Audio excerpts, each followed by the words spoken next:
नमस्कार मित्रांनो, स्वागत आहे तुमचं आमच्या एज्युकेशनल न्यूज या यूट्यूब चॅनेलवर। तर मित्रांनो, शिक्षक संघटनेने मुख्यमंत्र्यांना निवेदन सादर केले। त्यामध्ये प्रलंबित 10 मागण्याबाबत निवडणुकीपूर्वी मागण्या पूर्ण करा असे सांगण्यात आले। दिनांक 25 जून 2024 रोजी जुनी पेन्शन व शिक्षकांच्या विविध प्रलंबित समस्या सोडविण्यासाठी मुख्यमंत्री यांना निवेदन दिले व त्यावर मुख्यमंत्र्यांनी सकारात्मक भूमिका दर्शवली। चला तर मग ही सविस्तर बातमी पाहूयात। तर यामध्ये 2005 नंतरच्या सर्व कर्मचाऱ्यांना सन 1982 प्रमाणे जुनी पेन्शन योजना जशीच्या तशी लागू करण्यात यावी। यामध्ये कर्मचारी आणि शासनाचे हित आहे।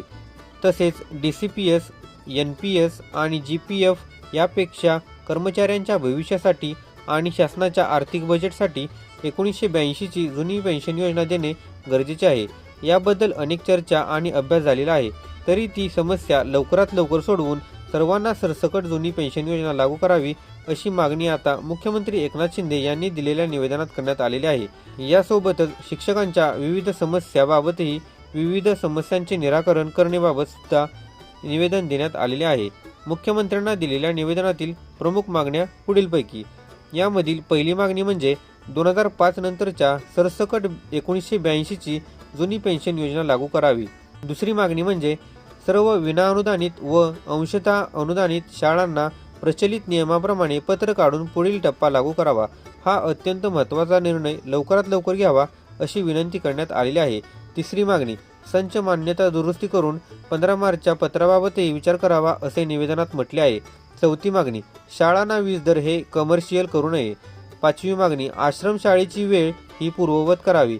सहावी मागणी यासोबतच अपंग समावेशित शिक्षकांना सेवेत कायम करावे। सातवी मागणी अघोषित शाळांना घोषित करून अनुदान त्वरित द्यावे। आठवी मागणी नाशिक जिल्हा वेतन पथकास पूर्ण निधी देऊन प्रलंबित बिले मार्गी निघावीत। नववी मागणी शिक्षक भरतीचे अधिकार संस्थांना द्यावेत। मागणी क्रमांक 10 याशिवाय ऑफलाईन संच मान्यता गृहीत धरावी असेही निवेदनात मागणी केलेली आहे। वरील सर्व मागण्या लवकरात लवकर मार्गी लावाव्यात असे निवेदनात म्हटले आहे।